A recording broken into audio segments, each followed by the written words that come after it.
A story, a sandwich.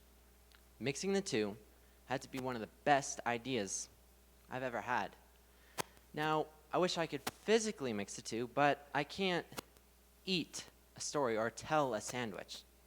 Regardless, they're already so intertwined in more abstract ways. However, before we explore this idea much further, let's cover something just as crucial. What is important to us as humans? What do we value in life? What do we find vital to living as humans? Let's list a few. Dogs.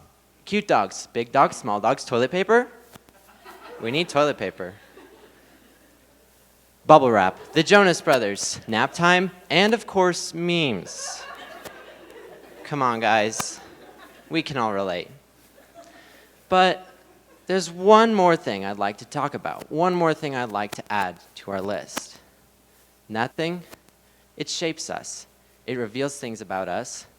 And that is why it's so important. Our stories. Our stories are so important because they reveal who we were, who we are, and who we will become. When we see these things in us, we become our greatest selves. To solidify this idea, I'd like to share with you an analogy. Sandwiches, like mentioned before, are perfect to seeing why stories are so important, because a sandwich is only as good as the ingredients in the middle. Interestingly enough, a story is the same way. A story without a message or lesson in the middle ultimately becomes less important. It's like eating a sandwich with just bread.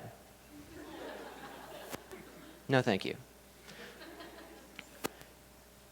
To progress this idea much further, I'd like to share 3 stories of my own. Stories I learned from, stories with all kinds of ingredients in the middle, not just bread. The first one goes a little bit like this. I was 10. It's Christmas Day, super dope. We had opened every gift with a little help from our dog Tucker. But there was one gift in particular that may have created a little conflict between my sisters and I.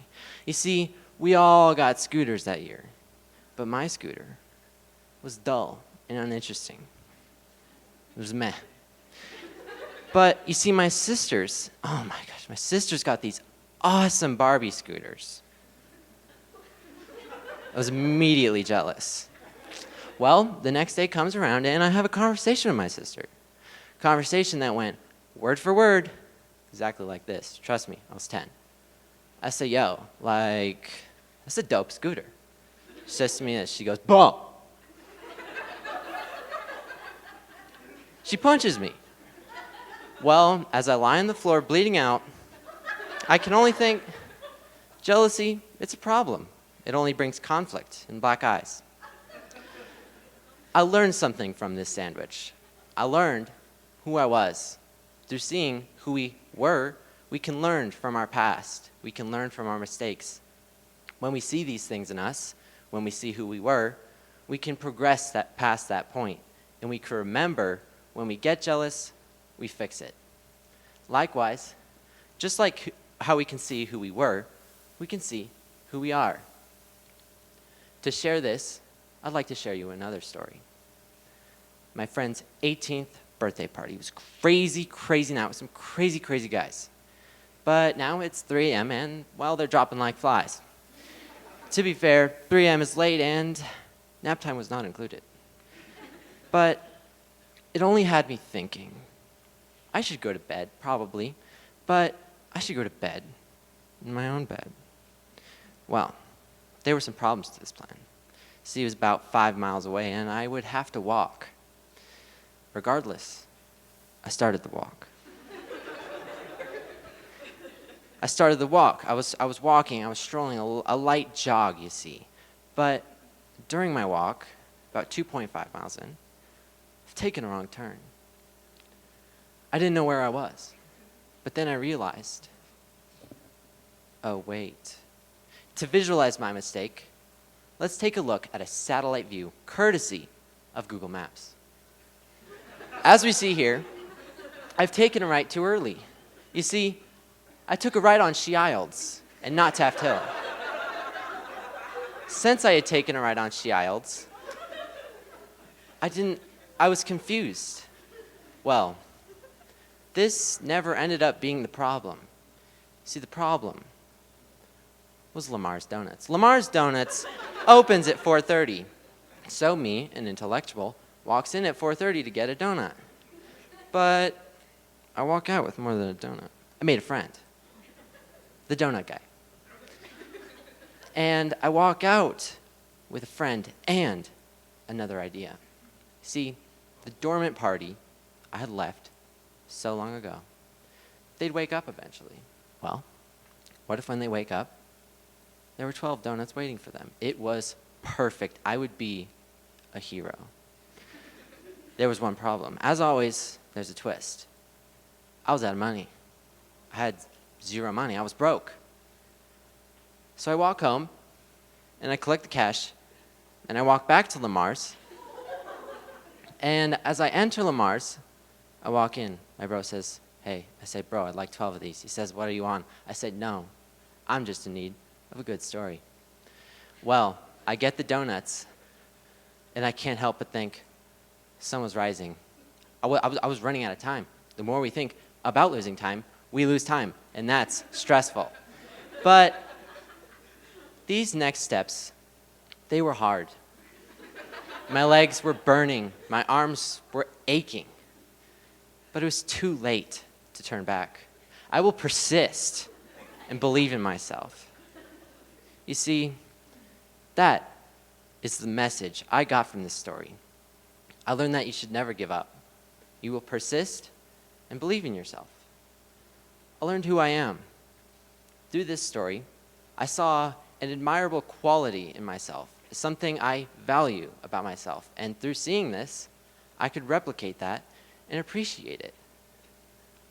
Likewise, I'd like to share you one more story. A story that may seem a little far-fetched, but believe me, it's true. It's true. I was walking my dog, Tucker. It was a brisk night. It was Halloween night. See, I wanted to do this before the kids started trick-or-treating. I loved giving out candy to kids. It's my favorite part. But, see, man, I didn't pay too much attention to it, but he was looking literally right at me. And he was also wearing a top hat, a detail I would find important later that night. Well, I arrived back at my house, and the same man is there again. Quite spooky. But me, in constant need of a good story, because a life without a good story is a boring life, I walk up to the man. He says, "Yo, I'm your long-lost twin brother." I say, "No way." "Really?" He goes, "Sure, yeah, cool." He also says one more thing. "I'm also Abraham Lincoln." Now, at this point, I have some questions for Abraham Lincoln. But he goes on. He says, "In the future, you will give a TED Talk, and if you don't tell this story at that TED Talk, I'm going to sue you." I tell him, "Bro, I've got you covered." So, as he's walking away, I say, "Wait, what else?" He tells me he's going off the grid, disappearing for a while. He's going to an island just off the coast of Mexico. He says, according to my sources back in 1865, it's called Qdoba. I say, "Bro, I'm coming with you." He looks back at me confused. "Okay, then you should know, it's not going to be easy. I'm after something very classified. It's called the Big Boy Laser, BBL for short. And it's the only thing that will save my timeline. This laser, trust me on this." I say, "Okay, I trust you." Well, we order an Uber to Qdoba, and we start our journey to save humanity. Let's speed through this, shall we? We fight a road robbery. We squat up and fight it. Then we get struck by lightning. When we get struck by lightning, I get lightning powers. Because I get lightning powers, I defeat the rest of the robots. Unfortunately, they all explode. And then we run for our lives. When we run for our lives, we notice something. The one and only BBL, Big Boy Laser. So we grab the Big Boy Laser, but what we don't notice is the Spartan warrior army protecting it. What do? Well, we defeat them. Yes, finally, something went right. And then we get abducted by aliens. And when we get abducted by aliens, we fly in their spaceship. We don't know where we're going. But it's too late because we crashed. And then we notice something life-threatening, a Tyrannosaurus Rex. What do? I shock it with my lightning powers, falls in love with us. We hop on and ride it back to my house. We say our goodbyes.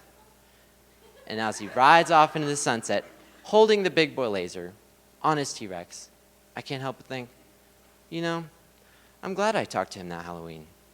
He was quite nice. I learned who I will become because this story showed me what I will value when I grow up. When I grow up, I will forever remember that you should never judge a book by its cover. Now we see stories are more than just how an event may have happened or just a time in our lives. They represent us. They represent who we were, who we are, and who we will become. When we see these things in us, we become our greatest selves. Finally, there's a story behind everything. There's a story behind me. There's a story behind you, behind these wonderful shoes and this wonderful carpet. But there's really only one moment when you can start mixing a sandwich with a story. See, the one moment that you can finally call a story a sandwich is when you stop hearing the story and start tasting it. Thank you.